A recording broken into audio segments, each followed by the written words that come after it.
Bueno, buenas noches. Ahora sí que estamos todos. Bien, por favor, si le pueden quitar el sonido a los teléfonos móviles.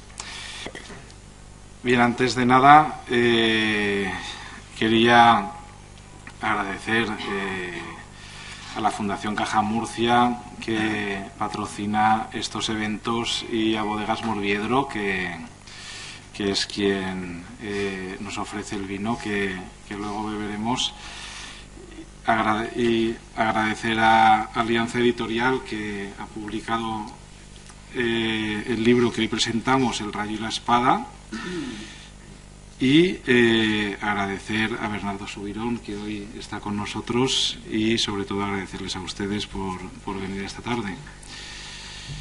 Hoy nos acompaña, como casi siempre, Antonio Penades, a quien presento brevemente como ya lo conocen la mayoría de ustedes. Antonio es periodista, es jurista, es historiador, es un colaborador de esta fundación desde sus primeros momentos, y Antonio es también profesor en esta fundación del taller literario que empieza mañana. El que desee venir y que aún no se haya apuntado puede venir mañana y asistir a la primera sesión, y seguro que no se arrepiente. Bernardo Subirón es profesor ya estuvo aquí cuando presentamos el primer volumen de esta obra, El rayo y la espada, el volumen 1. Es profesor de griego antiguo y de cultura clásica en el Instituto María Zambrano, en la provincia de Segovia, y es profesor de latín en la Universidad Nacional de Educación a Distancia. Ha colaborado durante bastantes años con Radio Nacional, realizando una sección sobre antigüedad clásica, y también participó asimismo durante bastante tiempo con la revista La Clave. Es músico, doy fe, toca el bajo, lo vas muy bien, y ha publicado diversas obras sobre mitología, en particular Los hijos de Homero, que es un viaje personal por los mitos y sobre la civilización griega clásica, y a través de dos de sus obras maestras, la Ilíada y la Odisea. Luego emprendió una tarea ingente y valiente de escribir una trilogía cuyo segundo volumen presentamos hoy, que es El rayo y la espada. El primer volumen, que es de 2008, si recuerdo bien, lo presentamos ya, y en esta trilogía lo que pretende Bernardo es aportar una nueva mirada sobre la mitología griega, y lo consigue, puesto que la mitología griega pues se ha escrito mucho, es cierto, y hay muchas obras sobre ella. Sin embargo, en muchos casos la mitología griega se aborda desde unos puntos de vista muy anquilosados y desde unos puntos de vista muy academicistas. Y en estos casos, Bernardo, a través de su experiencia como profesor,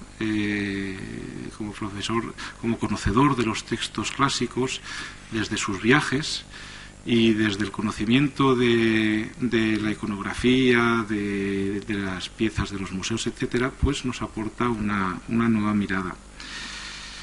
En el primer volumen, decía, estudia los mitos de creación, las cosmogonías, los titanes, los primeros dioses olímpicos, Atenea, Hefesto, Hermes y, en particular, Apolo. Apolo, el hermano de Artemis o Artemisa. Hoy presentamos aquí el segundo volumen de esta serie, que contará con 3 libros. No sé si lo conseguirás atenerte. No tengo más remedio antes de que la editorial me retire el saludo. Tendré que hacerlo en tres volúmenes. Esa es la idea. ¿Sí? En este volumen de hoy que hoy presentamos se centra en Artemis o Artemisa. Lo correcto es decir Artemis. Lo que pasa es que muchos de nosotros, y entre ellos yo, tenemos la manía de decir Artemisa, pues porque así lo hemos aprendido. Pero es verdad que en griego lo correcto es decir Artemis. Entonces me perdonarás, yo seguiré con Artemisa. Y también Afrodita. Esta obra está centrada en esas dos diosas tan diferentes y en otras cosas tan parecidas, como luego veremos. Lo hace desde el análisis, como he dicho, de los textos, de los restos arqueológicos, de los viajes y de la iconografía. Bien, como ya saben que yo suelo hacer una introducción histórica y luego Antonio le suele hacer una introducción literaria, pero bueno, en este caso no se da el caso de hacer. Entonces les comentaré muy brevemente sobre estas dos diosas, qué mirada aporta Bernardo, pero sin desvelarles mucho, porque a quien queremos escuchar es a él. Sobre Artemisa, Bernardo analiza la evolución, sobre todo de esta diosa que desde el punto de vista griego la vemos aparecer, o nos aparece sobre todo en Éfeso, la Artemisa asiática, y nos hace un recorrido de la Artemisa asiática a la Diana de Versalles. Habla de la Artemisa, estas son las versiones de la Artemisa de Éfeso, que como vemos es una diosa que no aparece en absoluto griega a nuestros ojos. Estos son los restos del templo de Éfeso. Queda una columna. Pero es que al fondo está la ciudad de Seljuk, una ciudad turca, pero no fueron ellos los que deshicieron de verdad la ciudad de Éfeso y el templo de Éfeso. De hecho, fueron los cristianos que reutilizaron buena parte de las piedras en la propia ciudad de Éfeso. Nos habla de la Artemisa cazadora, que tiene su origen en la Señora de las Bestias, que aparece ya en la cultura minoica, en las tabletas de Linear B de Pilos, en la península, y también en la propia isla de Creta.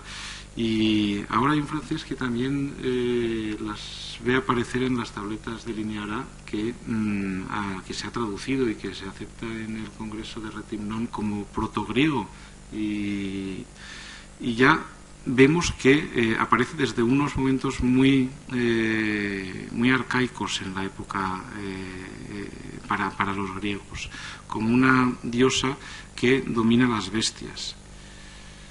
Aquí ya en época arcaica, en una cerámica. Después, en esta obra hay un excurso muy interesante sobre los rituales de los tauros y su Artemisa Ifigenia, así como la evolución de la diosa en el proceso de helenización, de una diosa asiática que se va convirtiendo poco a poco en una diosa griega, y cómo se va produciendo este proceso.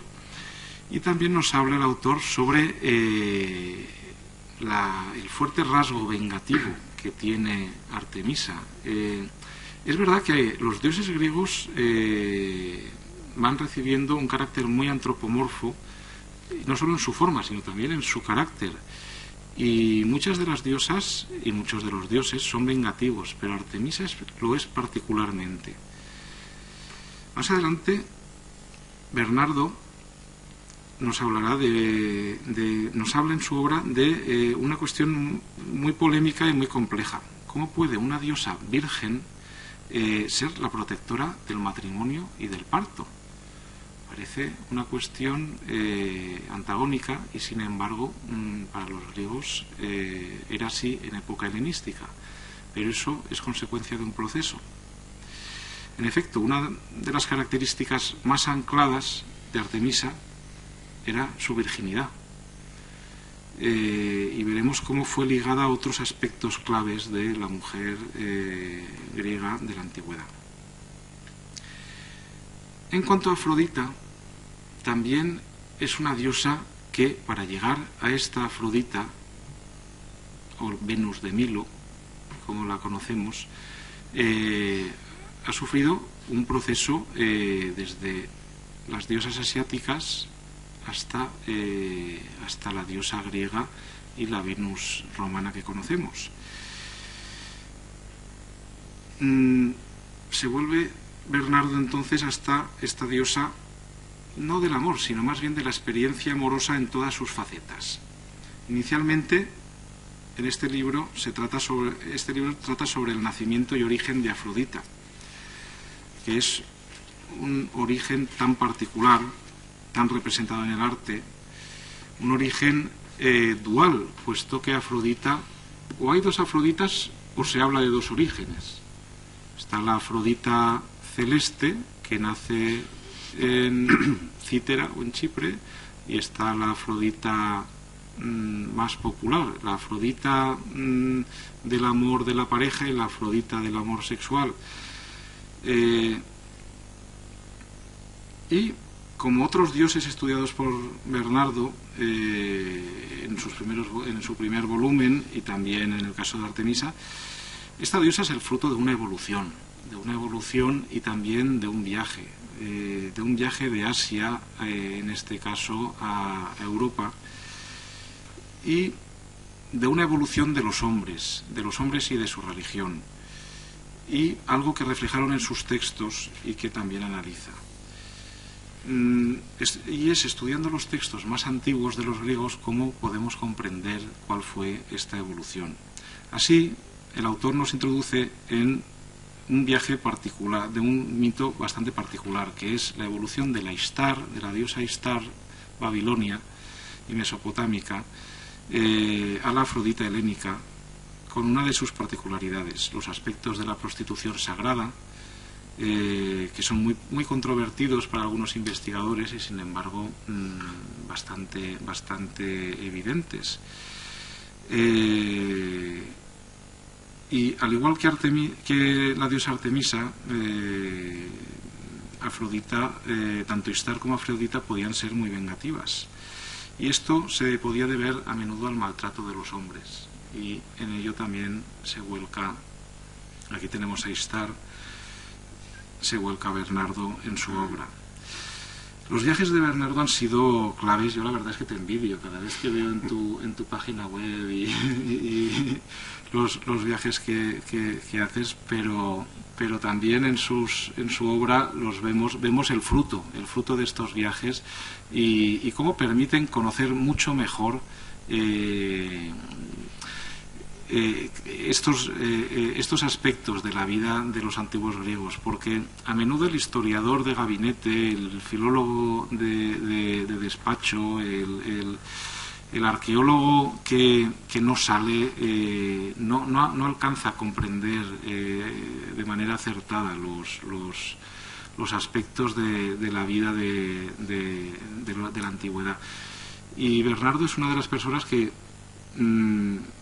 viaja, que va, que ve, que experimenta, y que de este modo puede transmitirnos mucho mejor su conocimiento, y en este caso nos da a conocer los viajes a través de Chipre, de esta diosa Artemisa. Al final, de esta diosa Afrodita, perdón. Finalmente, Bernardo trata sobre los dos aspectos, sobre el amor, el punto de vista de los griegos sobre el amor erótico, el amor en este caso homosexual, o el amor, la pederastia, y sobre el amor platónico, y finalmente va a tratar sobre los diálogos de Platón y sobre el amor platónico, que en general es tan poco comprendido. Se habla de del amor platónico a menudo en nuestra sociedad, y a menudo no se entiende en absoluto lo que es el amor platónico. y veremos qué diferencia hay entre el Eros y el rol de Eros y el rol de Afrodita en la sociedad griega. Y sin más preámbulos voy a ceder la palabra a Antonio. Muchas gracias. Buenas tardes. Hace ya unos cuantos años, allá por 2004-2005, mi tía Henry, que está aquí sentada, me vino un día, me dijo: ¿conoces a Bernardo Subirón? Le dije: ni idea. Tienes que escuchar en la radio, yo lo oigo a veces en Radio Nacional, es un divulgador magnífico, y la verdad es que yo no lo conocía.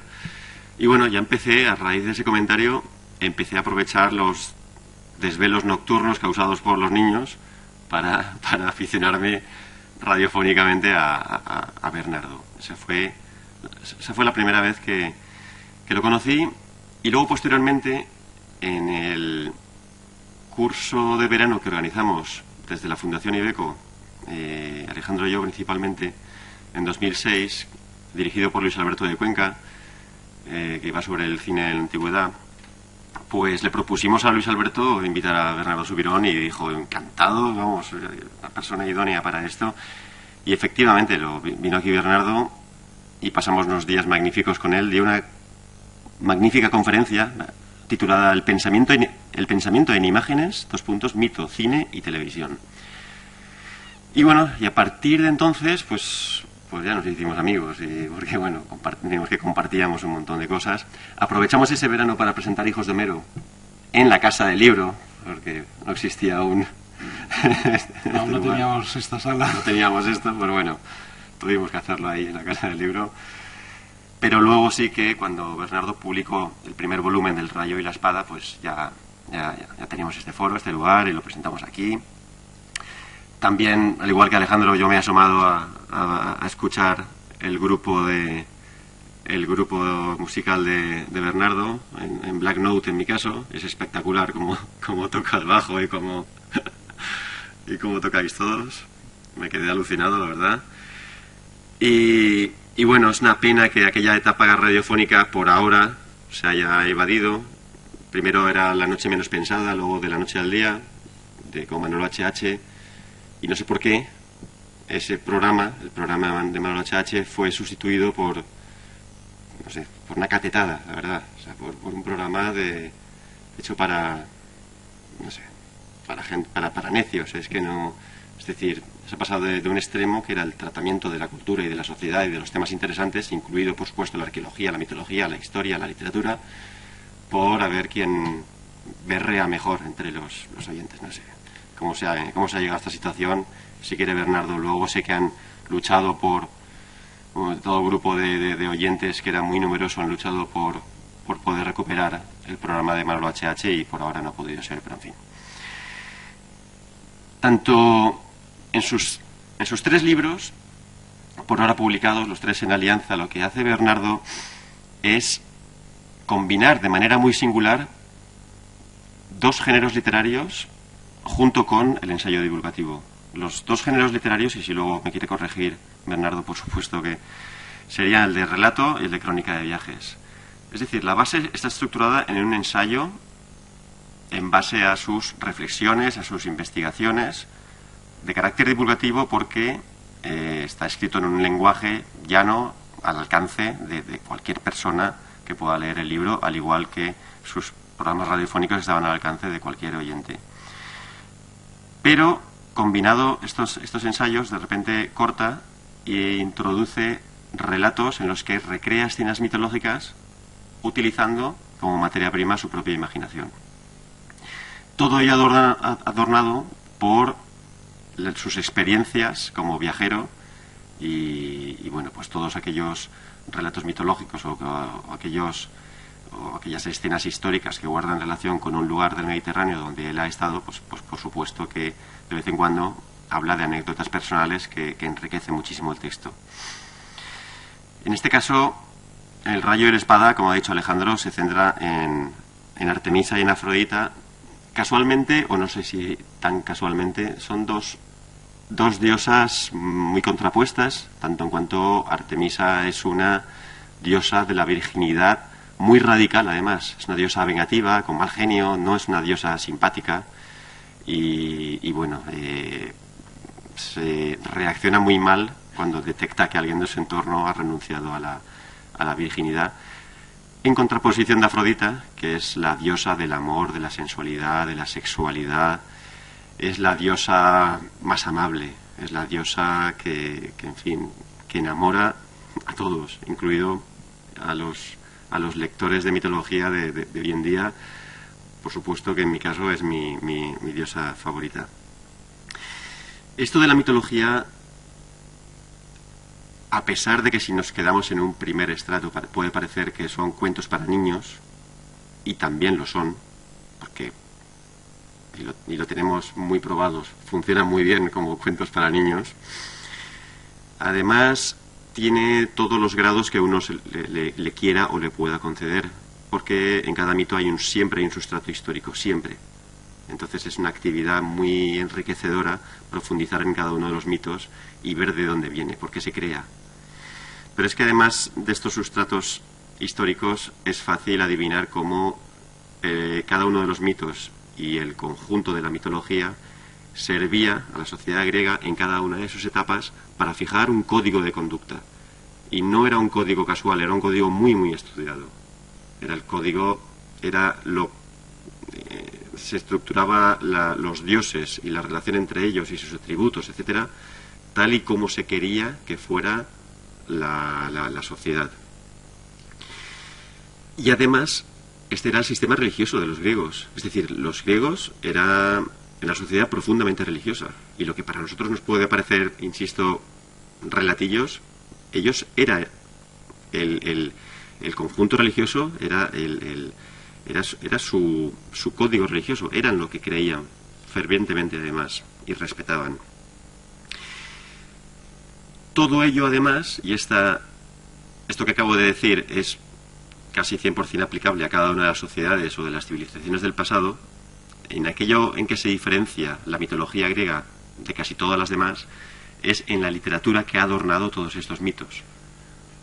La literatura ha alimentado y a su vez se ha retroalimentado la mitología de la literatura y han estado en connivencia y el resultado es maravilloso. Y precisamente, y por terminar y ceder la palabra a Bernardo, quisiera subrayar las sinergias que existen entre el hecho de viajar, o la afición por viajar, la literatura y la historia y la mitología.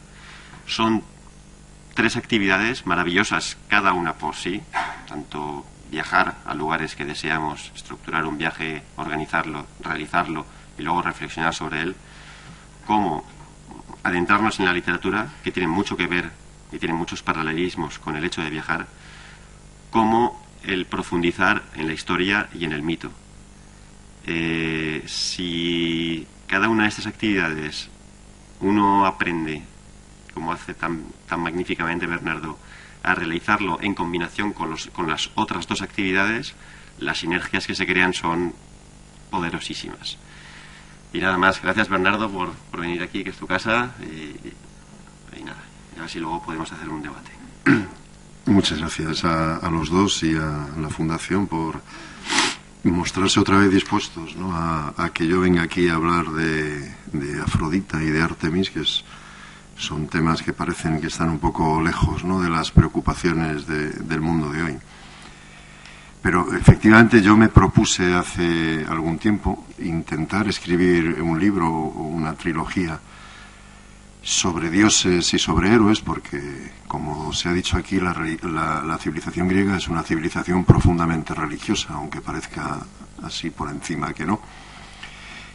Y en términos generales se habla mucho de los dioses griegos y de los estereotipos de los dioses griegos con mucha facilidad, como si fuera un tema simple, ¿no? Afrodita es la diosa del amor, ¿no?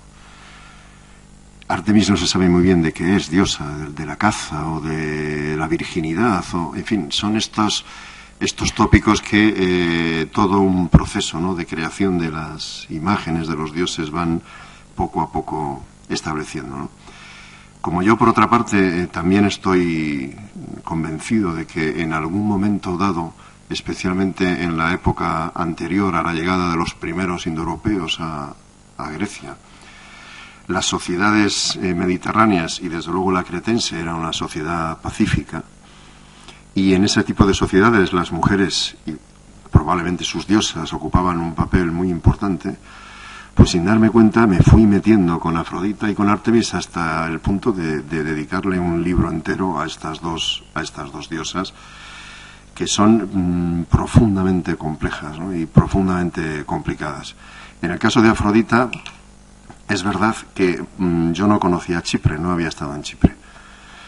Y bueno, al fin y al cabo uno acaba con el tiempo teniendo un cierto método de trabajo, ¿no? Y para mí el método de trabajo consiste en ver si las fuentes literarias y las fuentes arqueológicas encajan o no encajan. Es decir, si lo que cuentan las fuentes literarias puede de alguna manera corroborarse in situ, visitando los restos arqueológicos o no. Y en términos generales, las fuentes literarias y las fuentes arqueológicas, desde mi punto de vista, encajan. En el caso de Artemis, digamos que el territorio donde la historia de Artemis se desarrolla yo más o menos lo conocía, me faltaba por ver un lugar o una serie de lugares en los que estuve el año pasado, pero yo no había estado en Chipre, no sabía nada de los templos, del famoso templo de Pafos, ¿no? de un santuario de un lugar que yo desconocía, Amatunte. Y por más que leía libros en relación con Afrodita y con las excavaciones arqueológicas de Afrodita, no conseguía hacerme una idea de cuál era el panorama arqueológico de Chipre, ¿no? Es más, cuando he vuelto de ese viaje he comprobado que algunos de los autores, incluso de los más serios, ¿no?, que escriben sobre religión griega, pues escriben de oídas cuando hablan de los templos, ¿no? Porque sitúan templos donde no hay templos, ¿no? Confunden a veces los nombres antiguos con los modernos y hablan de dos santuarios en Pafos y en realidad no hay más que uno. Lo que pasa es que la ciudad antigua de Pafos no coincide con la actual. Entonces, todo ese lío para mí no se resolvió hasta que no estuve en la isla de Chipre, ¿no? Por eso, porque creo que al final, si uno hace que la arqueología y las fuentes encajen, el panorama se entiende bastante bien. Y en el caso de Artemis, si me lo permiten, aunque ya Alejandro ha puesto algunas fotos, si ustedes contemplan esta estatua, que es la Artemis de Éfeso, la Artemis Efesia, con esas protuberancias que tiene aquí en el torso, ¿no?, que no se sabe muy bien lo que son, aunque yo le dedico una buena parte del libro a esto, ahora lo comentaré. Si uno contempla esta estatua, voy a ver si soy capaz de volver atrás sin que se vaya esto. Vamos a ver. Tendría yo que darle aquí o darle a esto, ¿no? Bueno, más o menos. Bien, si uno contempla esa estatua y después de esto contempla esta otra, ¿cómo puede uno imaginarse que se trata de la misma diosa, ¿no? Porque esta es la conocida como la Diana de Versalles, ¿no? Es decir, la fase final de la película de Artemis y lo anterior es la fase inicial de la película de Artemis. Bueno, yo lo que me planteé es intentar entender o comprender por qué la imagen de la diosa había cambiado tanto desde el principio, que es la diosa que les acabo de poner hace un momento y que voy a volver a poner otra vez, esta diosa. Y al final, cuando uno se pone a investigar, descubre cosas curiosas, ¿no? Por ejemplo, esta estatua en la literatura científica es conocida como la Artemis Polymastos en griego, es decir, la de muchos pechos. Yo, cuando esta estatua se contempla de cerca, llama mucho la atención porque no parecen pechos, o sea, no tienen pezones. Y una de las cosas que me propuse hacer es ver dónde estaba documentada la palabra Polymastos, y descubro que la palabra Polymastos no existe en griego. Es decir, no hay un solo texto griego en el que aparezca esa palabra. Es decir, que alguien se ha inventado esa palabra para ponérsela a esta diosa y quedarse tranquilo con el asunto de que es una diosa de la fertilidad y que por lo tanto, como es una diosa de la fertilidad, tiene muchos pechos y que eso es natural y tal. No existe la palabra suena a griego perfectamente. Polymastos, la de muchos pechos, es griego, pero el problema es que no está documentada en griego. Y al final uno llega a la conclusión, aunque no pretendo alargarme mucho en esto, que lo que Artemis tiene aquí parece más bien testículos y no pechos.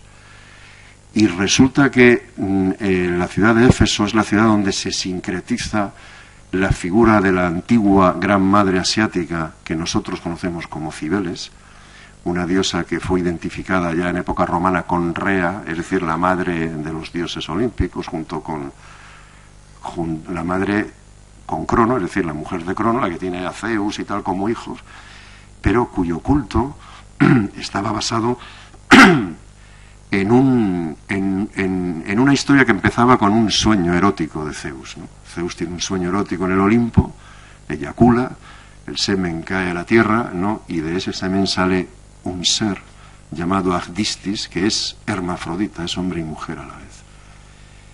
Cuando los dioses ven a ese ser, les parece un atentado a las leyes naturales y, claro, lo primero que hacen es castrarlo. Y una vez que se castra a una hermafrodita, pues ya es una mujer, ¿no? Cibeles es Agdistis castrado. Pero esta parte del mito, en la historia occidental de estas diosas, no se cuenta. Ya vemos a Cibeles como Rea, llevando su carro con los leones, lo que hay en la plaza de la Cibeles en Madrid, ¿no? Claro, de la sangre del miembro de Agdistis, que cae al suelo, lo mismo que de la sangre del miembro de Urano nace Afrodita, según una de las leyendas, pues nació un granado, un almendro. No sabe, las fuentes a veces hablan del granado, del almendro.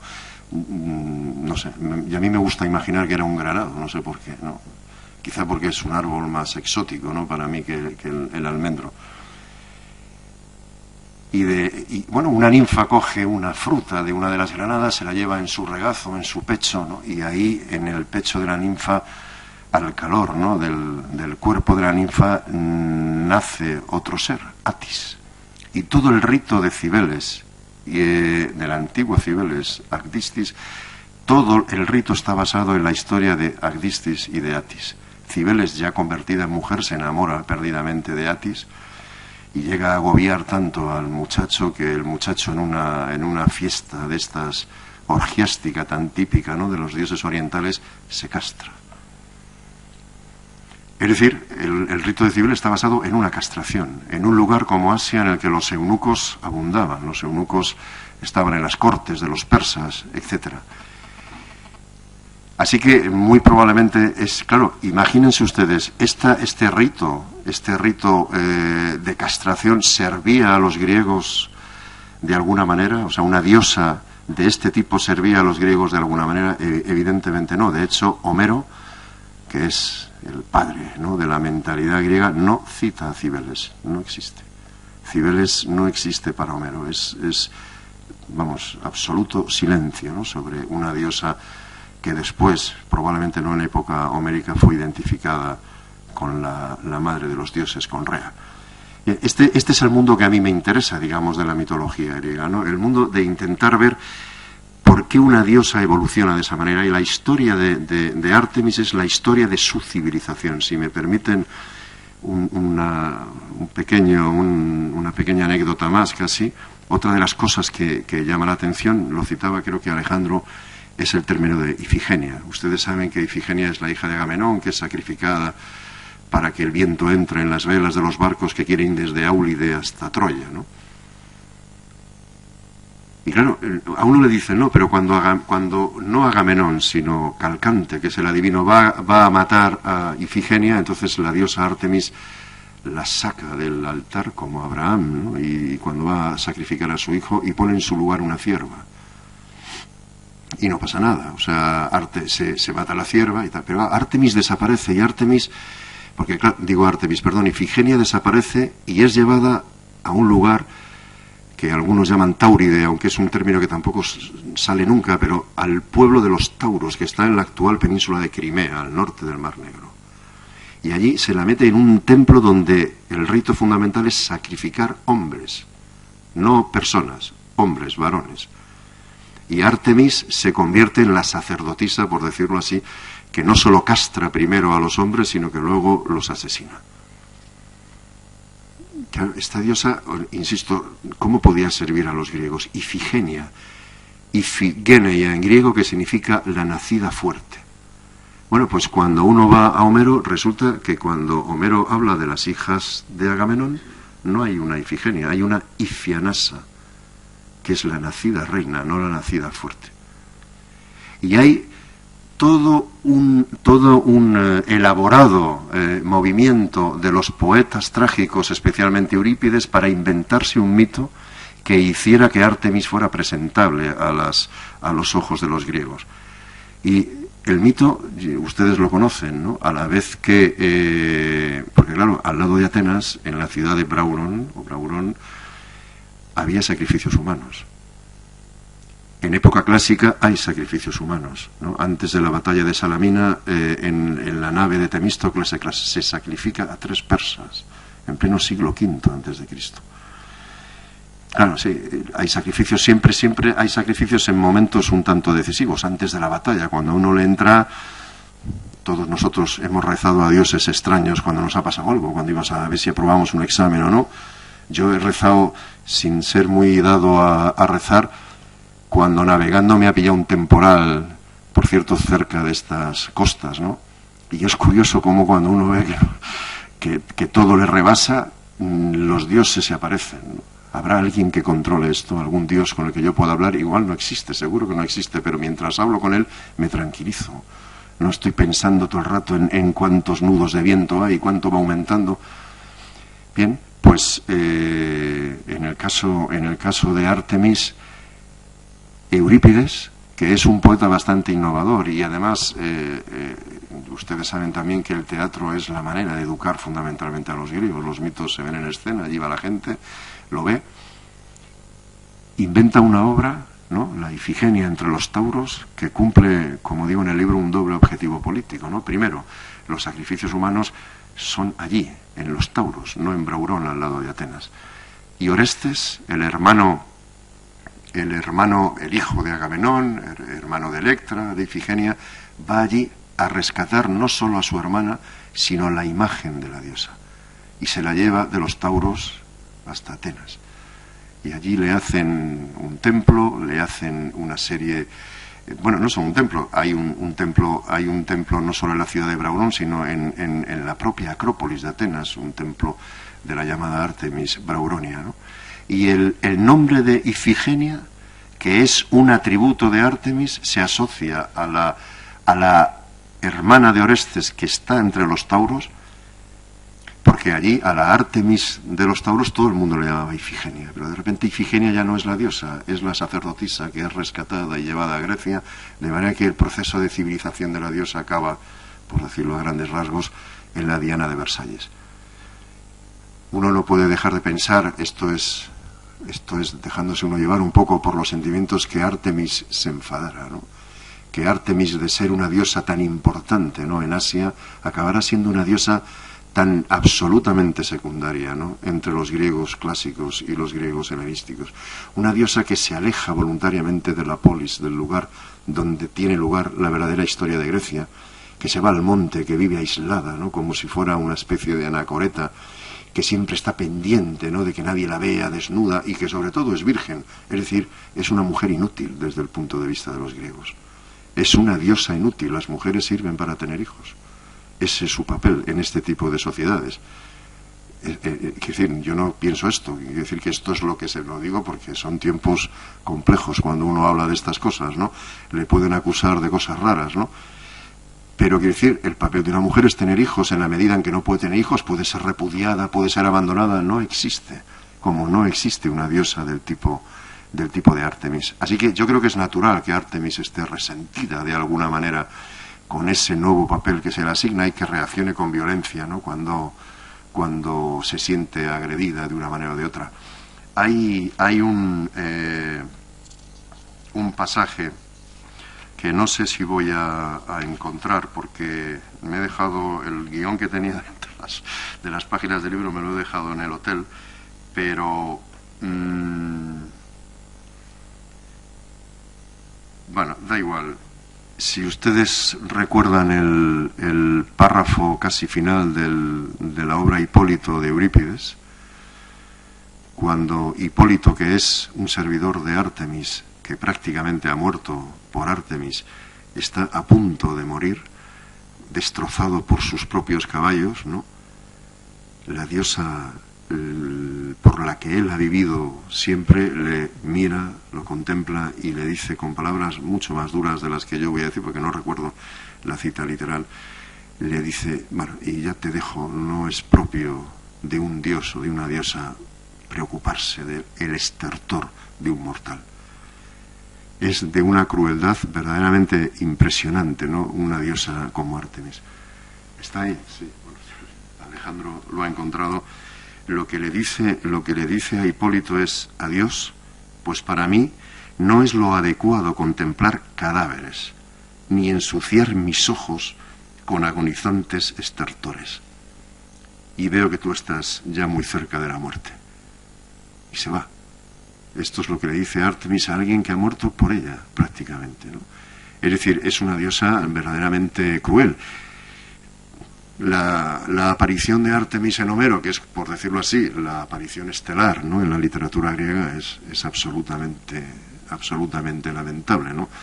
Se atreve a levantar la voz, ¿no? Y Hera, que es la esposa de Zeus, le quita el arco, le quita las flechas y empieza a darle con el arco una paliza, ¿no?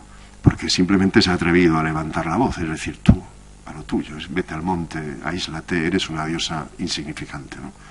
Bien, yo creo que Artemis tiene una larga historia, ¿no? El lugar que a mí me quedaba por ver, que es donde estuve el año pasado, les decía, es Pesinunte, ¿no?, que está en medio de Anatolia, en la actual Turquía, que es el sitio donde se celebraba el culto a Cíbeles, ¿no? La excavación de Pesinunte es un lugar que no conocen ni los guías de Turquía, ¿no?, a la que es verdaderamente difícil llegar, y que cuando uno llega, pues no está ni señalizada dónde está la excavación.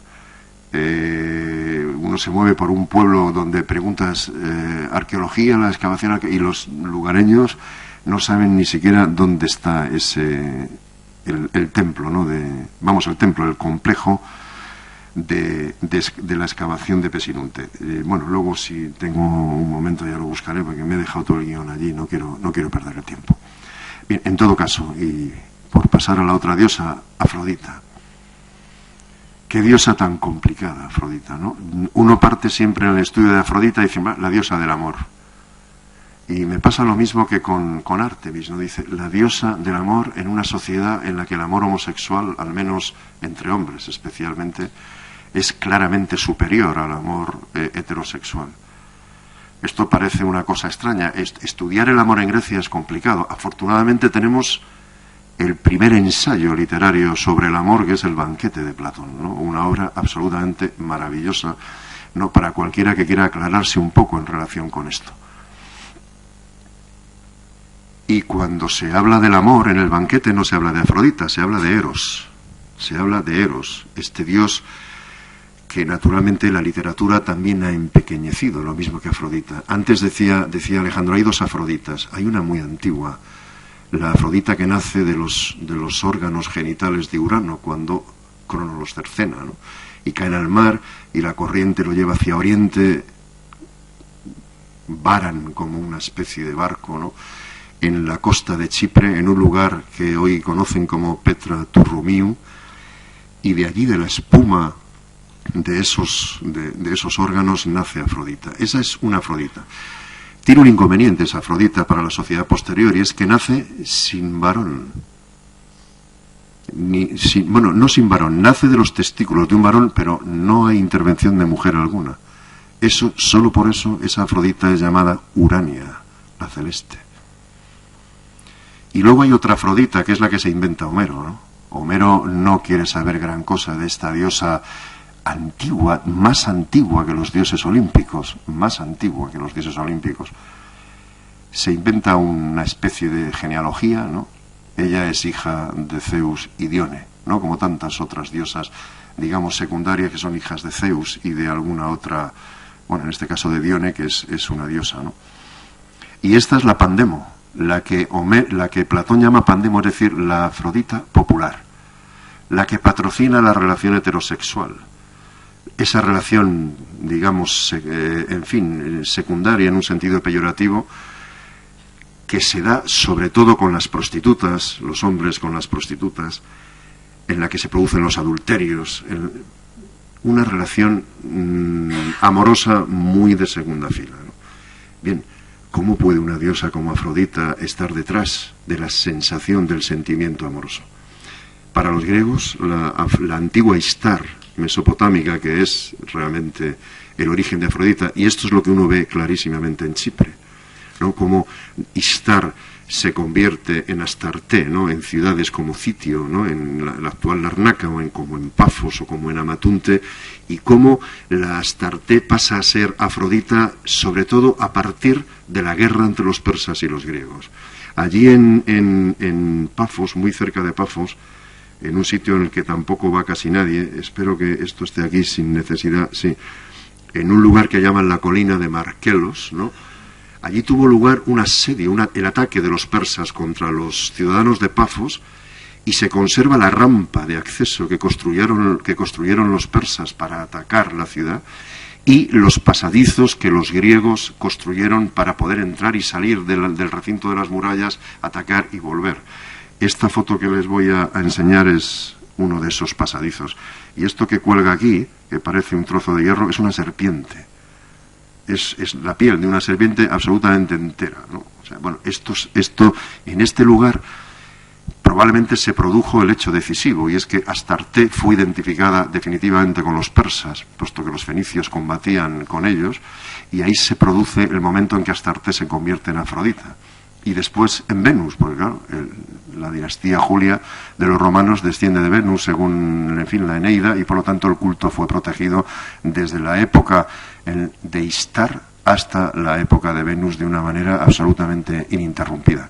Pero al final, la diosa Afrodita es la diosa, por terminar y ceder la palabra a ustedes, la diosa no del amor, que no lo es en absoluto. Es más, Afrodita significa por metonimia en Homero simplemente deseo, pero no solo deseo sexual, deseo de beber.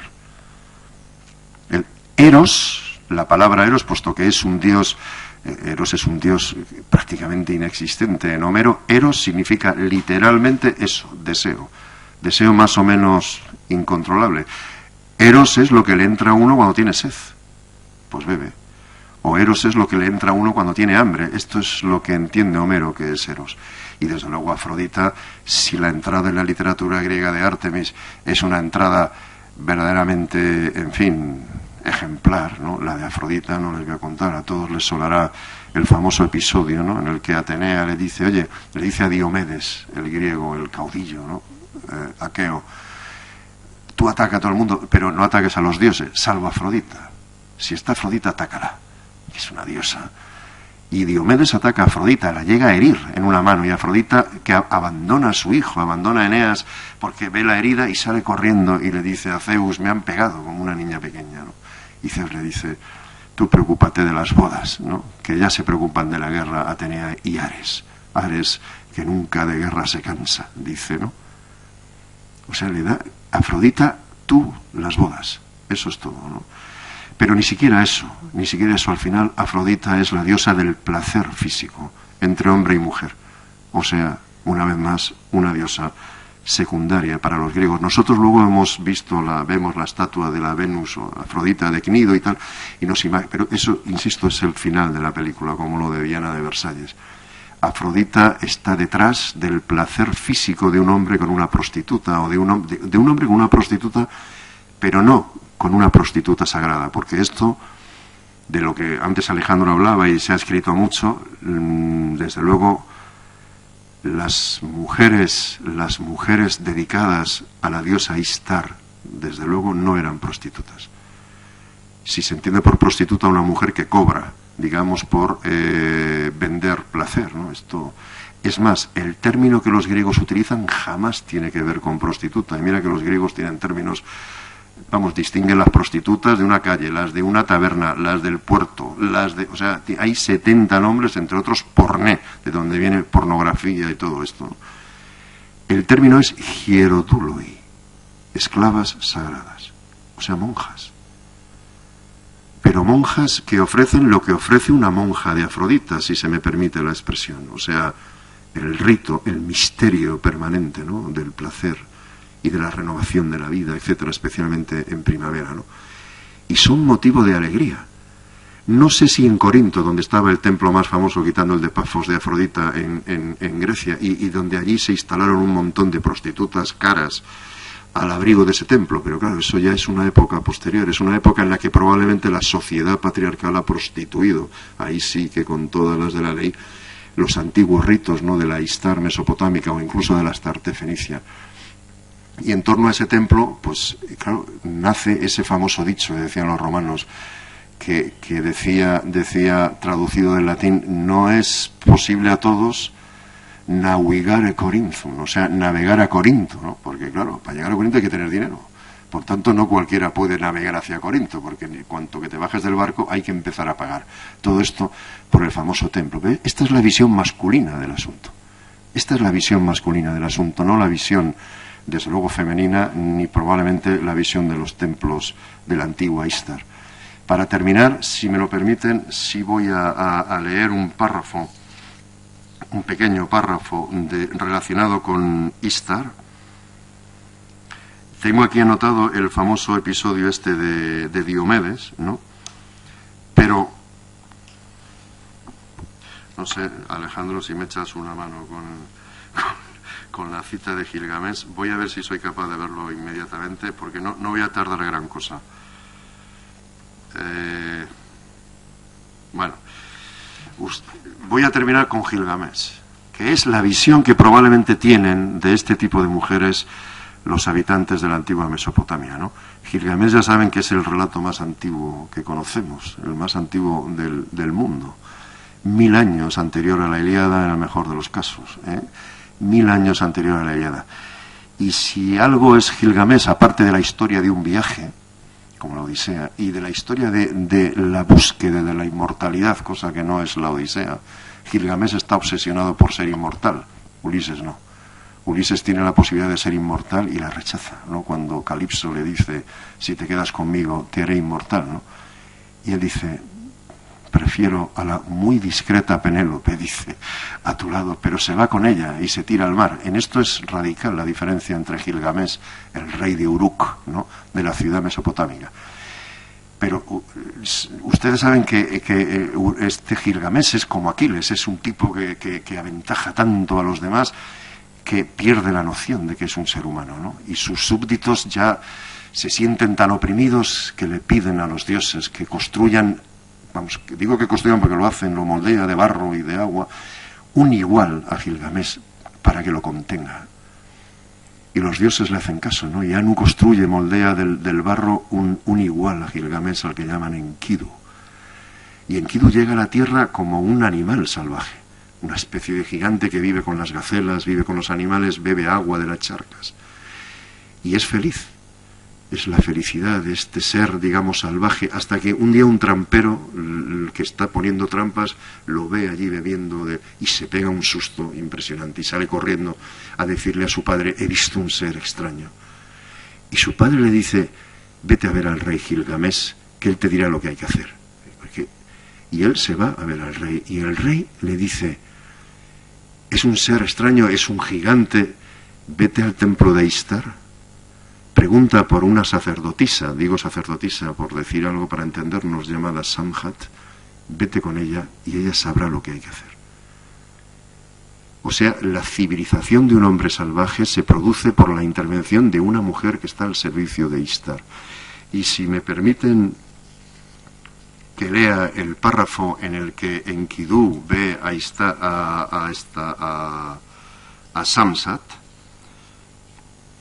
lo voy a leer literalmente. Esto está escrito 1000 años antes que la Ilíada, ¿no? Y dice, ella se despojó de su túnica y se tumbó allí desnuda, abiertas las piernas, tocándose.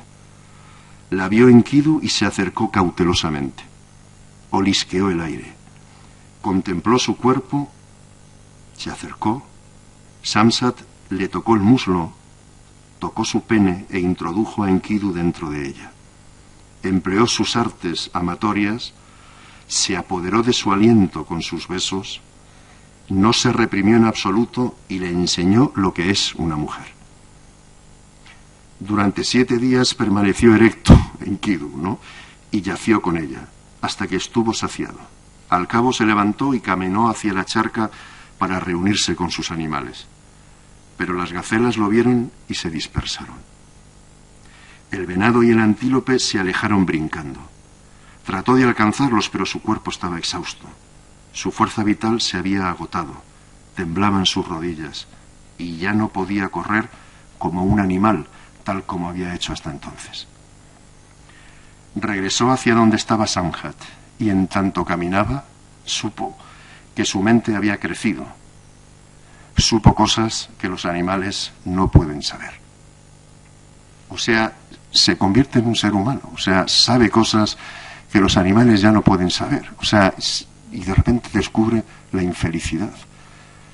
Como lo descubre Gilgamesh poco después, que cuando ve en Enkidu un verdadero amigo, sufre cuando muere, cosa que no había hecho hasta entonces.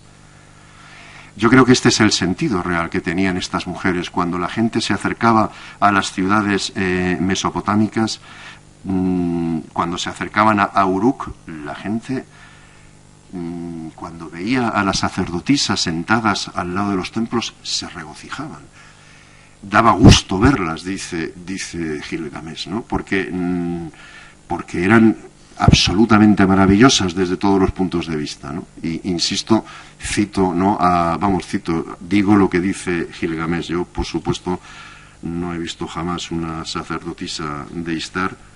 Y aunque hoy me he hecho una idea, porque en el museo de los soldaditos hay una escena de un templo de Ishtar, ¿no? En uno de las vitrinas, ¿no? Que me ha llamado muchísimo la atención, ¿no?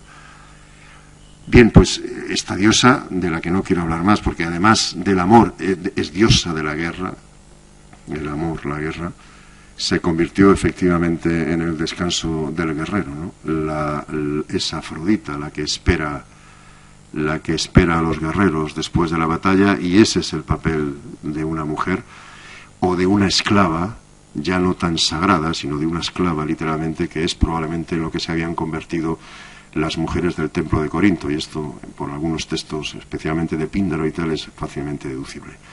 En fin, quiero decir, la historia de Artemis y la historia de Afrodita es la historia, como es natural, de la transformación de unas diosas claves en culturas muy antiguas en que las mujeres tenían un papel muy diferente al que tuvieron después, y es a la vez un intento desesperado por adaptarlas a un mundo tan diferente, ¿no? En el que las mujeres a las mujeres les tocó jugar un papel pues muy diferente al que habían jugado hasta entonces, ¿no? Estudiar a estas dos diosas para mí ha sido un auténtico placer, ¿no? Cuando fui a Chipre recordaba las palabras de Walter Burkert, uno de los grandes estudiosos de la religión griega actual, que decía: el panorama arqueológico de Chipre no hace sino complicar la situación, ¿no?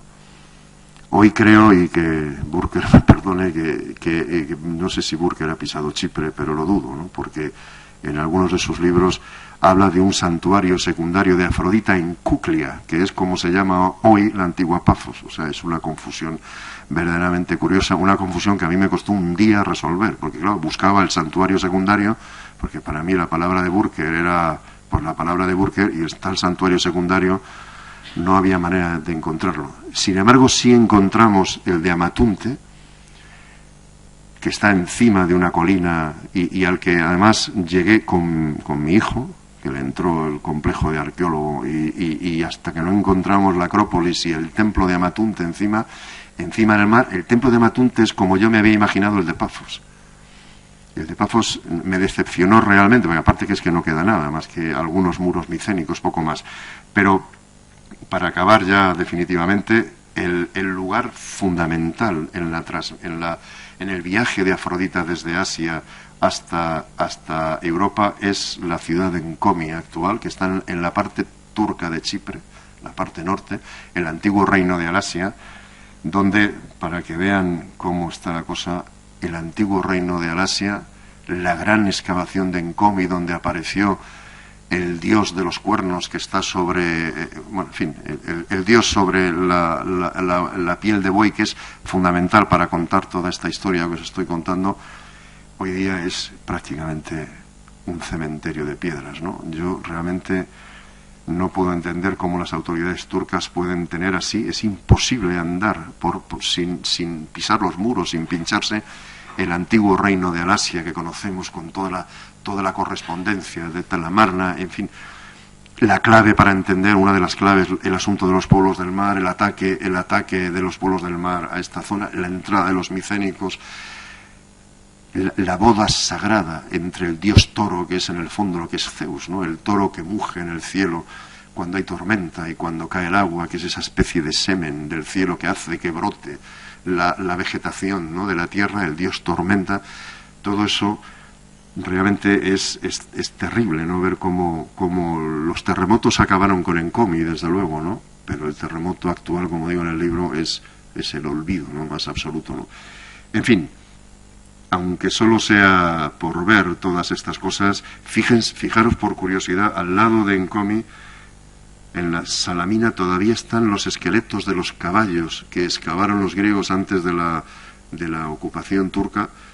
Karageorgis, ¿no?, que fue el gran arqueólogo de esta zona, todavía se conserva gracias a estas vitrinas, aunque ya están destrozándose, ¿no? Las grandes tumbas de Salamina, tumbas micénicas en las que se ve, bueno, son posteriores, pero se ve muy bien el ritual de los micénicos, están prácticamente, pues como vais a ver aquí, ¿no?, o sea, derrumbándose, ¿no?, cayéndose las piedras encima con estos dromos, y los pasillos, ¿no? En fin, es una historia compleja la de Ártemis y la de Afrodita, ¿no? Yo espero que con lo que he dicho por lo menos haya dado algunas claves, ¿no? Y alguna clave sobre todo de lo que a mí me interesa, ¿no?, en el estudio de la mitología, porque yo soy de los que están absolutamente convencidos que, a pesar de que los mitos a veces suenan como cuentos, nunca son cuentos.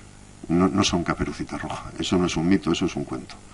Ahora, la guerra de Troya no es un cuento, es un mito, ¿no? Y los mitos no dejan de ser una explicación imaginativa de aquello que la razón no puede explicar, ¿no? Así que cuando uno los lee con cuidado, siempre descubre cosas, ¿no? Yo creo que la historia de Grecia está tanto en sus mitos como en sus registros arqueológicos o en sus registros literarios, ¿no? Y eso es lo que he intentado hacer con este libro, con el anterior y lo que espero terminar en el siguiente, ¿no? Muchas gracias por haberme invitado y por haberme escuchado tanto rato, ¿no? Gracias.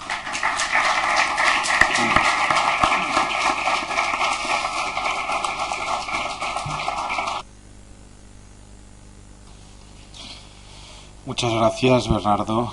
La verdad es que siempre es un placer escucharte y bueno, y vamos a abrir el turno de preguntas y de debate. Sí, Josep.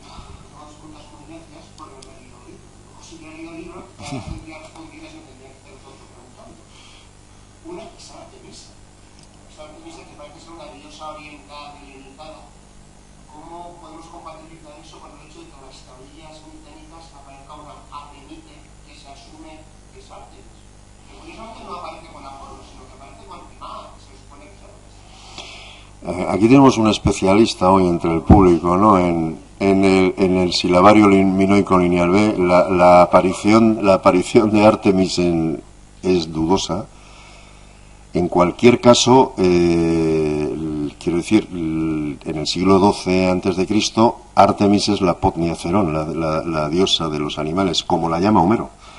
Homero literalmente la llama Potnia Cerón, y es la diosa esta que aparece en el vaso François, que es esta representación de cerámica que ha puesto antes.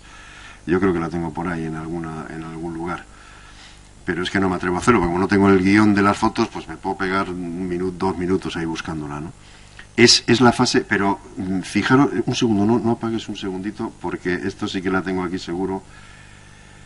Esta pintura mural de Pompeya, que espero que esté aquí, si no antes la he puesto aquí, esta. Esto es conocidísimo, todos os sonará esta pintura, ¿no?, que es el sacrificio de Ifigenia. Aquí está Ifigenia, que parece preguntarse, porque a Ifigenia le han dicho que vaya allí porque la van a casar con Aquiles. Eso es lo que le han dicho. Claro, cuando llega allí no se casa con Aquiles. Directamente Diomedes y Ulises, que son estos dos personajes, la llevan al altar donde Agamenón, su padre, no quiere ni ver lo que va a pasar, ¿no? y aquí está Calcante, el adivino, con el cuchillo ya del sacrificio en la mano. Pero lo interesante de este cuadro es que tiene las tres Artemis encima. La Artemis de Éfeso, aquí donde señalo, la Podnia Cerón, la diosa de los animales, y la Diana cazadora de Versalles. Como si el autor de esta pintura encontrada en Pompeya hubiera hecho el mismo estudio que he hecho yo, porque yo no fui consciente de esto hasta que estaba escribiendo el libro. Y mira que he visto veces este cuadro, ¿no? Aquí hay una imagen que parece una imagen xoánica de estos del xóano, los trozos de madera, que son en realidad de madera o de piedra las estatuas que realmente los fieles adoran, ¿no? Porque en todos los pueblos hay una virgen o un Cristo que es al que la gente devotamente hace la fiesta, y luego puede hacer un escultor un Cristo maravilloso, y sí, esto es una obra de arte, pero nadie no tiene una cosa, en fin, un hálito religioso, ¿no? Bien, es decir, en el silabario minoico lo que hay es la Artemis Podnia Cerón, que es el estado de la diosa, digamos, que toma Homero, ¿no? Que la llama literalmente la señora de las fieras, ¿no? La documentación sobre Artemis es escasa y es discutida, ¿no? Hay artículos antiguos, hay uno de Ruy Pérez, por ejemplo, que a mí me sigue pareciendo muy interesante, que la asocia con Artos, oso, ¿no? en griego. Pero es justamente eso, la Podnia Cerón, en el estado en el que se encuentra en el silabario. Pero claro, luego viene Homero, con la presentación que os decía en relación con la tunda que le da Hera, y luego viene toda la historia de esta Artemis vengativa, de Hipólito, etcétera, que hace que la gente que va al teatro, que ve el mito representado, vaya rechazando a esta diosa, ¿no? A la que finalmente se combina, ¿no? En los bosques, y ahí está en los bosques. Si tienes la mala suerte, como le pasó a Acteón, de encontrarte con ella, pues ya sabes lo que pasa, ¿no? Que si la contemplas desnuda bañándose, ya se da cuenta, tus propios perros de caza te matan, ¿no? O lo que le pasó a Calisto, ¿no? A Calisto, la mujer que quedó embarazada por Zeus, claro, no se pudo negar, pero claro, cuando se desnuda tarde o temprano para bañarse y se descubre el embarazo, Artemis no conoce la piedad en ese caso, ¿no? Es decir, es una diosa. En la época clásica ya es una diosa aislada y muy secundaria, que siempre que aparece es por razones relativamente negativas. El mito de Alcestis es una de las cosas que decía Alejandro. Fijaros que el término Ifigenia es traducido por algunos autores como protectora del parto. Me pregunto por qué. O sea, que es que no lo que es tener una idea previa, ¿no? En la cabeza. Pero también uno se pregunta cómo una mujer virgen puede ser la protectora del parto. Esto es que no tiene sentido, ¿no? Y es que no lo es. Lo que pasa es que cuando una mujer se casa, y especialmente cuando tiene un hijo, que es cuando definitivamente se demuestra que no es virgen, tiene que acordarse de Artemis, pedirle permiso para dejar de ser virgen. Y si se olvida de hacerlo, como le pasa al marido de Alcestis, Admeto, entonces Artemis, condena a muerte a Admeto, literalmente, porque en medio de la fiesta y tal se le ha olvidado lo de Artemis. Y no hay manera de convencerla. O sea, oye, que se me ha olvidado que yo puedo hacerte 400 sacrificios seguidos. No, a morir. No, luego Admeto, el mito de Alcestis es que, claro, la mujer se ofrece para morir por el marido, porque, claro, evidentemente una mujer... Sí, bueno, Hércules es lo que hace siempre, ¿no? O sea, va deshaciendo... Hércules es una especie de Don Quijote, pero a lo bestia, digamos, ¿no? O sea, que cuando se ataca un molino, se carga el molino, no al revés. Pero claro, se carga todo lo que se le pone por delante. Es decir, se cabrea y luego se arrepiente siempre, como cuando le pega el puñetazo a Quirón, o sea, y dice, uy, pobre Quirón que me educó y tal, pero en fin, Hércules es una especie de Deus ex machina ahí en la obra de Alcestis, ¿no? De Eurípides. Lo que hace es... Bueno, pues una cosa que le gusta a Eurípides, ¿no? Cuando la situación llega a un extremo tan absurdo, pues entonces que vengan los dioses y nos resuelvan el asunto como lo resuelven los dioses, es decir, como decís aquí, malamente, ¿no? O sea, malamente. Porque claro, nosotros no somos capaces, pero los dioses tampoco, ¿no? Es decir, que no se trata de proteger el parto, ¿no? Se trata de decir, oye, hay que acordarse de Artemis, hay que pedirle la venia para que no se enfade, ¿no? Por si acaso cuando una mujer deja de ser virgen, la diosa se fija, ¿no? Esa era una pregunta, y la otra no sé, dime.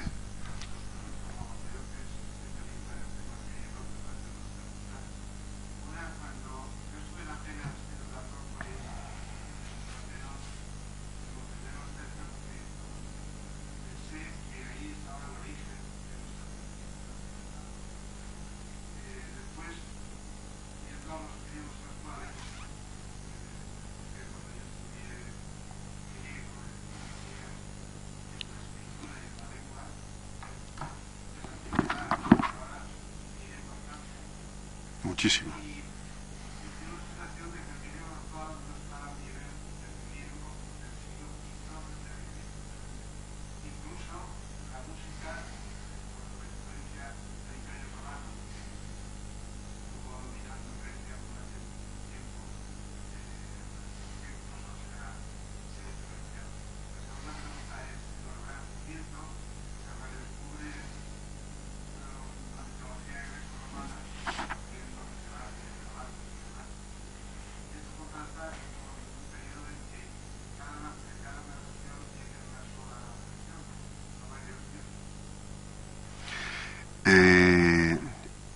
A ver si soy capaz de deducir las preguntas. La primera de ellas, quiere decir que usted dice que cuando fue a ver la Acrópolis de Atenas entendió que aquello era la cuna, digamos, de la civilización occidental. Pero es cierto que la lengua griega moderna, a pesar de que yo la conozco muy relativamente, a veces a mí me irrita. Me irrita. O sea, porque además no se puede discutir con un griego, porque el griego siempre te acaba diciendo, el griego soy yo y no tú. Y por lo tanto no me digas a mí cómo se habla mi lengua. Pero claro, cuando uno ve escrito Acropoli con ETA, es como poner Barcelona con V. O sea, ya sé que la ETA y la I suenan igual, y la B y la V también, pero eso no nos autoriza a escribir Barcelona con V, o Valencia con B. Y claro, uno ve Acropoli con ETA, y claro, cuando uno sabe griego antiguo, es como si le pegaran un bofetón, ¿no? Ahora, Acropoli, no Acrópolis, polis, porque la S suena plural, pues a singular, y como acaba en I, pues ETA, pues un disparate. Pero esto se lo dices a un griego, y encima, siempre acaban igual. Incluso griegos, ha habido veces un día una presentación de un libro que me acompañaba un músico griego, que algún día le voy a decir que se venga aquí en alguna presentación, Dimitri Psoni, se llama, que es un genio de los instrumentos raros y antiguos. Pues acabó diciéndome lo mismo, diciendo, el griego soy yo, no me digas cómo se dice Acrópolis ni cómo no se dice. Es verdad, yo creo que la lengua griega, el griego antiguo es una lengua, yo creo que es una lengua que no tiene límites. Esto los romanos lo sabían muy bien, ¿no? Algunos de ellos que hablaban griego cuando querían expresar algunas cosas no utilizaban el latín, utilizaban el griego. Es una lengua que crea palabras con una facilidad asombrosa.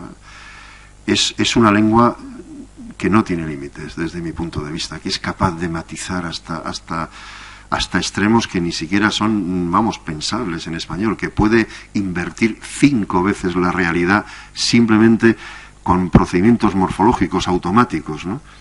Tiene, por así decirlo, se mueven 5 en 6 dimensiones. El latín se mueve en 3 y el español en 3. Esto sería motivo de otra conferencia, ¿no? Y eso que el español, de otra intervención, y eso que el español ha heredado misteriosamente cosas directamente del griego, pasando por encima del latín, como si el latín no hubiera existido. Buena parte del sistema verbal del español tiene que ver más con el griego que con el latín. Pero es cierto que el griego moderno, en cierta medida, se ha empobrecido en relación con el antiguo. Pero claro, la historia de Grecia es la historia de una tragedia, y lo sigue siendo, ¿no? Y lo sigue siendo, todos lo sabemos, ¿no?, lo que está pasando ahora en Grecia. Esa temporada que usted decía de los turcos o de los otomanos en Grecia fueron 500 años, ¿no? Es decir, la lengua griega fue prohibida bajo pena de muerte por los turcos. Se conservó como un tesoro, ¿no?, que guardaban algunos popes. Yo creo que es una de esas veces que la Iglesia ortodoxa griega es enormemente respetada por los griegos, porque de alguna manera los ven como los que han guardado esa lengua, ¿no? Cuando los popes, un pope del Peloponeso, de Noplio, les decía a los pastores analfabetos, decía, la revolución consiste en que no saquéis las piedras de ese templo para construir cercados para vuestro ganado. Esa es la revolución griega, ¿no? Claro, la lengua griega ha sufrido lo indecible, ¿no?, igual que el pueblo griego, ¿no? De manera que, ahora ha llegado un momento en el que los propios griegos no saben muy bien de dónde vienen sus palabras, ¿no? De si Acrópolis es con I y con S, o es con ETA y sin S. Tienen ahí un vacío importante desde el punto de vista literario. Aún así, el griego moderno es una lengua, como todas las lenguas, ¿no?, de una expresividad impresionante, ¿no? Ahora, yo recuerdo la primera vez que fui a Grecia, que me entré en una panadería a pedir pan, Y dije, hartos. Dije y el panadero me miró como diciendo, esto me suena a griego, pero no sé qué significa, ¿no? Claro, y había un pope al lado, y el pope se acercó primero a preguntarme cómo yo sabía que pan se decía hartos en griego antiguo. Cuando le dije que era profe, que era estudiante, porque entonces era estudiante de griego, el pope ya automáticamente se predispuso a tomarse un vino conmigo, a charlar todo el día y tal, para decirme que pan en griego moderno se decía psomí. Psomí, hartos. Ya me contaréis qué tiene que ver una cosa con la otra, o el vino, oinos, clasía. Yo pedí Hidor para pedir agua en un... Claro, Hidor, con el espíritu áspero, que ya los griegos modernos no aspiran al inicio, pero claro, Hidor, y te dice, evidentemente es como si tuvieras a Miocid delante, ¿no? O sea, te suena, es peor porque Miocid se entiende, ¿no? Y ellos leen el griego antiguo y no lo entienden, pero les suena, pero no saben lo que... Tienen ahí un corte, ¿no? Un corte de muchos siglos en los cuales la lengua griega, lo mismo que la propia Grecia, estuvo en un tris de... Y luego, en relación con las religiones monoteístas, entiendo, ¿no? Frente a... Es que las religiones monoteístas ya son un invento casi del helenismo, ¿no? Del siglo III antes de Cristo, que es cuando... Yo creo que al final, en el cielo y en la tierra, va ocurriendo más o menos lo mismo, ¿no? Cuando los dioses se van reduciendo y acaba habiendo un solo dios, abajo suele haber reyes también, y ya se acaban las asambleas y se acaban las asambleas estas micénicas y tal, pero el monoteísmo es una cosa que viene fundamentalmente de Oriente, pero muy pronto, ¿eh? Desde el siglo III empieza ya a plantearse el Dios único. Roma evidentemente es un estado muy tolerante con el fenómeno religioso, pero ya se produce el culto al emperador, y las religiones orientales acaban por centrarse en un dios, igual que abajo se centra uno en un emperador o en un rey, ¿no? Dime, sí.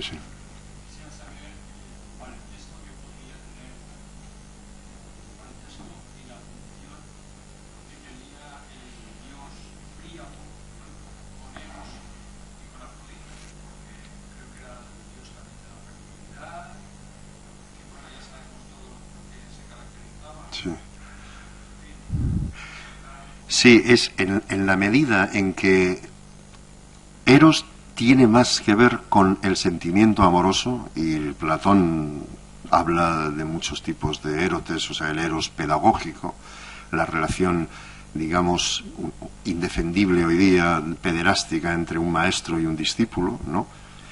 Que está basada fundamentalmente, creo yo, en el prestigio que entonces tenía Esparta, ¿no? Nosotros solemos asociar a los espartanos con esos guerreros rudos, etcétera. Eran homosexuales todos, o sea, aunque ellos jamás lo supieron. Es decir, esta pregunta de ¿usted es homosexual o es heterosexual? Esto en Grecia era absurda, ¿no? O sea, ellos jamás tuvieron esa moral, ¿no? Pero vivían esa relación, y en la medida en que Esparta, mientras Esparta tuvo el prestigio que tuvo en toda Grecia, esa concepción del amor, del eros pedagógico, se extendió por toda Grecia. En la medida en que Esparta declinó, la consideración del amor de la relación pederástica también declinó, y de hecho Platón en las leyes ya maldice a los cretenses por haber inventado el mito de Ganimedes, que es el principio de esa relación pederástica, porque ya se entiende que es una relación, digamos, negativa. Pero Eros tiene ese mundo, el mundo del sentimiento amoroso. Afrodita tiene el mundo del placer físico, y especialmente del placer físico entre hombre y mujer. Esa es la Afrodita, porque entre dos hombres es Eros el que... después de hablar de la Afrodita Pandemo y de la Afrodita Urania, no sé si es Fedro en el Platón, en el diálogo de Platón en el banquete, acaba diciendo, y esto es lo que te tengo que decir sobre Eros. O sea, no habla de Eros, habla de Afrodita, pero cuando habla del sentimiento es Eros el dios, no la diosa. En ese sentido, Afrodita tiene muchísimo más que ver con Príamo, porque Príamo es el símbolo de la fertilidad, es decir, es el pene masculino, digamos, ¿no? Llevado al extremo, y entonces, en la medida en que es así, Afrodita es una diosa que tiene relación con él, muchísima más que Eros, es decir, forma parte de su cortejo, o Príamo del cortejo de Afrodita, en las procesiones, digamos, estas en las que también aparece Dioniso, que tiene mucho que ver con esto, están todos ellos juntos, pero Eros solo aparece en la medida en que se subordina después como ese diosecillo Cupido romano que se dedica a complicar la vida a los mortales dándoles flechazos, ¿no? Pero eso no tiene que ver con el Eros, que es una de las fuerzas primordiales del mundo, según Hesíodo, ¿no? Que nace con el caos desde el principio y con el cielo y la tierra, ¿no? Así que sí, desde luego que Príapo está relacionado con... Pero Príapo y los silenos y todos estos cortejos que van con Dioniso, de los cuales forma parte Afrodita, ¿no? Como símbolo del placer sexual, ¿no? Entre hombre y mujer, un placer secundario en relación con el que se tiene entre dos hombres. Ya sabéis, supongo que conocéis el mito este que cuenta Aristófanes en el banquete, ¿no? El de los seres circulares, ¿no? Porque Aristófanes se caracterizó por ridiculizar a Sócrates siempre que pudo, ¿no? Y claro, Sócrates es el maestro de Platón, así que Platón con la fineza, es un tipo fino, Platón, ¿no? Y es un hombre de una ironía exquisita.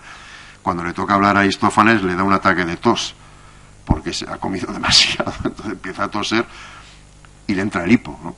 Entonces habla en su lugar Erixímaco, que es un médico, ¿no? Que hace un discurso del amor como si fuera una cosa médica, ¿no? El amor sano, el insano, y tal, cada uno con su deformación profesional.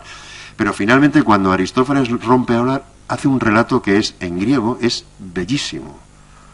Porque Platón es un extraordinario escritor, independientemente de lo que diga o no diga, escribe como los ángeles, ¿no? Lo contrario de Aristóteles, por ejemplo, ¿no? Y dice, nosotros éramos circulares, dice. Y éramos seres circulares, y algunos de esos seres circulares eran del sexo masculino, otros del sexo femenino, y otros del sexo masculino y femenino a la vez.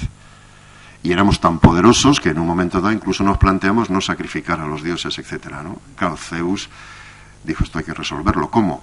Pues se le ocurrió una solución bastante ingeniosa, partirlos por la mitad. Porque de esa manera, aparte de reducir su fuerza, encima de repente tenía el doble de adoradores y de sacrificadores. Y desde entonces nuestra vida consiste en buscar nuestra otra mitad, es el mito de la media naranja, ¿no?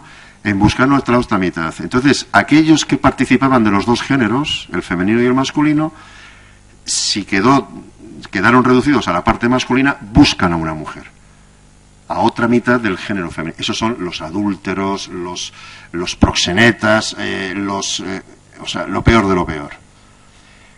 Aquellos seres que ya no son circulares, sino como somos ahora, pero que tenían sus dos partes femeninas, buscan a otra mujer. Como ocurría en Lesbos, dice el propio Aristófanes. Y pone el ejemplo de unas mujeres, las Geraitistrae, o sea, que no se sabe muy bien lo que significa, pero que debía ser mujeres que se travestían de hombres buscando otras mujeres. Una cosa bastante curiosa, lo de la alusión que se hace a esas mujeres de Lesbos. Claro, en Lesbos desde Safo, ahí se sitúan todas las cosas raras que pueden... Y luego está el amor superior y el más viril por naturaleza, dice. O sea, lo contrario de lo que pensamos nosotros, o de lo que hemos pensado, mejor dicho, durante siglos, ¿no? El amor viril por naturaleza es aquel del género masculino que busca su otra parte masculina, su otra media naranja masculina. Y ese, para Platón, es el amor viril por naturaleza, el más fuerte por naturaleza, el propio de los hombres, no el que busca a otra mujer. Esos son, claro, fijaros si ha cambiado la sensibilidad en ese sentido, ¿no? O sea, pero lo dice con toda claridad, es decir, el más viril, o sea, viril, nada de es mejor, no, es viril, y por supuesto es el que es propio de los seres inteligentes, ¿no? Es decir, que claro, la sensibilidad amorosa en la antigüedad, sin el filtro, ¿no?, de las religiones monoteístas posteriores, etcétera, es un mundo bastante complicado. Por eso, bastante complicado, bastante complejo, porque para nosotros, durante siglos, el amor ha estado bien claro, hombre, mujer, y todo lo demás es pecado, cuando no enfermedad. Y entonces a un homosexual había que... Bueno, a un homosexual, hay un montón de palabras, o sea, a un homosexual había que curarlo. Porque es como si tuviera anginas, yo qué sé, o algo por el estilo, ¿no? Durante siglos.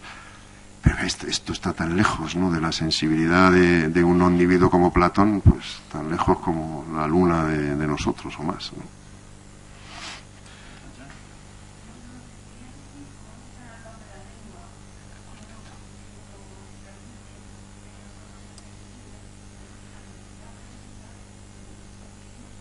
Sí, sí.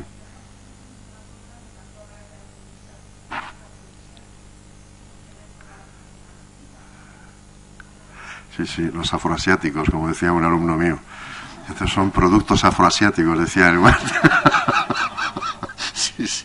Sí, claro, los afrodisíacos se supone que lo que hacen es despertar el deseo sexual para practicar el amor, ¿no?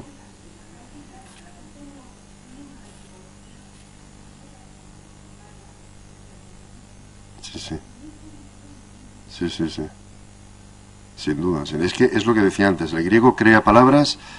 Yo el primer trabajo científico que hice en mi vida, que fue intentar traducir un papiro, que era un papiro sin importancia aparentemente, era una carta además tardío, una carta de una chica de Oxirrenco, de una ciudad de Egipto, que escribía una carta a su novio, que estaba haciendo la mili en una legión romana en Corinto. Y bueno, lo primero que me pasó fue que después de estudiar una carrera y tal, me pusieron el papiro delante y no era capaz de leer una palabra. O sea, porque nosotros vemos los textos editados y tal, se lee muy bien. Cuando te ves una cosa escrita en griego en un papiro, lo primero es leer, ¿no? Ya entender leer. Bueno, pues en esa cartita de una persona, digamos, normal y corriente, había lo que llamábamos entonces, cuando yo me dedicaba a hacer diccionarios, 6 hapax, o sea, 6 palabras que aparecían por primera vez y que no había traducido nadie y que no constaban en ningún diccionario.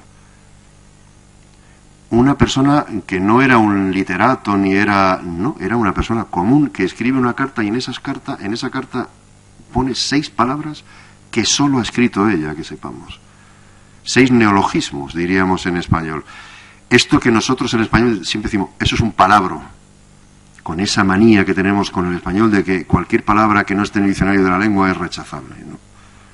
Esto es lo contrario de lo que pasaba en griego. Cualquier analfabeto, en fin, en términos no literales, porque era difícil ser analfabetos, desde que los griegos inventaron su alfabeto, cualquiera puede escribir. Otra cosa era cuando los egipcios... Es decir, si los egipcios si un sistema de escritura como los jeroglíficos o la cuneiforme hubiera seguido, pues muchos de los presentes seríamos analfabetos. Pero ahora, cuando esto se inventa que para hacer una A con 3 palos vale, para hacer una E igual, ese es el milagro de los griegos, ¿no? Inventar un mecanismo por el cual el acceso al conocimiento era ya patrimonio de quien quiera que quisiera acceder, ¿no? Y en ese sentido su lengua es increíblemente versátil. O sea, uno crea palabras sin ningún problema. Ginecólogo. ¿Es eso cómo se dice en español eso? Gineceo, lo que tú quieras, o sea...